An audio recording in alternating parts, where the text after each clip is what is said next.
Extraordinary people don't dream about being extraordinary. They do extraordinary things. For it is not the mountain that we conquer, it is ourselves. Now, with that motivational quote out the way that I definitely did not steal from Google, welcome back to Sid's Nook. So, today's topic is going to be about a topic that everyone is aware of, everyone is curious about, but nobody is actually given a second thought. At least, not most people. Of course, who am I fooling? Everybody has read the title. This is going to be about Mount Everest. Mount Everest is the tallest peak in the world, standing at a staggering 8,849 meters above sea level. It also borders China and Nepal, more specifically Nepal and the Tibetan plateaus of China. Now, let's take a more deep look into the name that is Mount Everest. Believe it or not, Mount Everest actually wasn't the original traditional name that it had. The name that it was called by the natives was it was actually two names. It was Chomlungma by the Tibetan natives and Sagar Matha by the Nepali natives.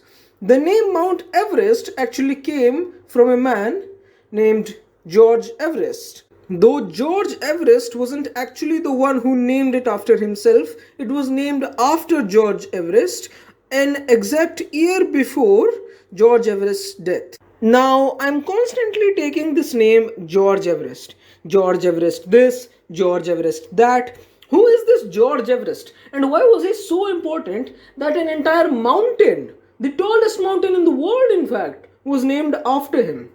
Well, during the 1800s, when the British came in India and started the British colonialization, I mean the British assisted industrialization, George Everest was a geographer and a surveyor of the East India Company, the British East India Company. He served as a general in that field starting from 1830 all the way till 1843. Now, the date of his birth is confirmed to be 4th July 1790, but the location is still unconfirmed to this day. It's still suspected whether he was born in Greenwich, England, or at Crickhowell in Wales. He died on 1st of December 1866 at the age of 76 years old in London, England. After receiving a military education in Marlow, he moved into the British East India Company at the ripe young age of 16. He was eventually made an assistant of William Lambton on the Great Trigonometric Survey of India and soon replaced him as the superintendent of the survey in 1823. The Great Trigonometric Survey of India was a survey conducted in order to survey the entire Indian subcontinent with scientific precision. In 1831, George Everest began looking for a mathematician who could specialize in spherical trigonometry who could join the surveyor team.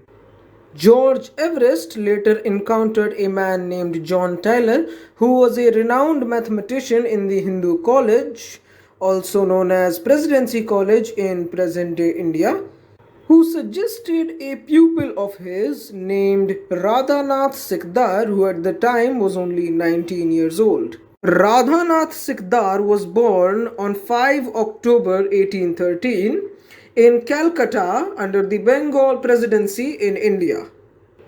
He studied in the college which was known as the Hindu College and is now known as Presidency College in India.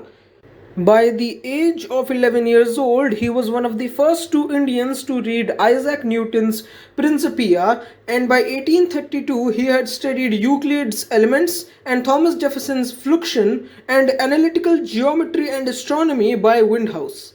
Taking inspiration from these prestigious papers, he devised a new method to draw a common tangent to two circles, and that too when he was just a teenager. There was no doubt on Radhanath in terms of his proficiency in his subjects. He worked alongside other human computers in Sinroj when he was sent to Dehradun by Everest. Radhanath soon showed his superior skills in mathematics and became Everest's favorite colleague, so much so that he once stopped his transfer to another department. Radhanath's job was to carry geodetic surveys, the study of the Earth's geometric shape, orientation in space, and gravitational field. He did not just use the established methods but invented his own to accurately measure these factors. George Everest had retired in 1843 and was succeeded by Colonel Andrew Scott Waugh 8 years later in 1851. Radhanath was promoted to the position of chief computer and transferred to Kolkata.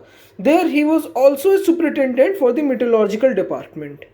At the order of Colonel Waugh, Radhanath started measuring the height of mountains. The brilliant mathematician who had perhaps never seen Mount Everest discovered in 1852 that Kanchenjunga was considered to be the tallest in the world wasn't really so. Compiling data about Mount Everest from 6 different observations, he eventually came to the conclusion that it was the tallest in the world. During that time, Mount Everest was actually called Peak 15. It was during the computations of the northeastern observations that Radhanath had actually calculated the height of Peak 15 at exactly 29,000 feet or 8,839 meters above sea level. But Waugh added an arbitrary 2 feet because he was afraid that Siktar's figure would be considered a rounded number rather than an accurate one. He officially announced this finding in March 1856 and remained the height of Mount Everest till an Indian survey recalculated it to be 29,029 feet or 8,848 meters in 1955. And yes, you heard me right. It wasn't Everest who calculated the height of Everest or Peak 15. It was Radhanath Sikdar who calculated the height.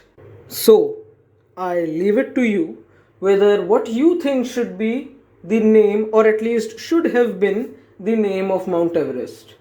Should it have been named after George Everest, who was the superintendent at the time? Or should it have been named after the one who calculated the height, Radhanath Sikdar or Mount Sikdar? Should it have not changed at all and just called by the traditional names, the local names that were Chomlungma or Sagarmatha? Or do you think the project name Peak 15 actually sounded a lot more suitable?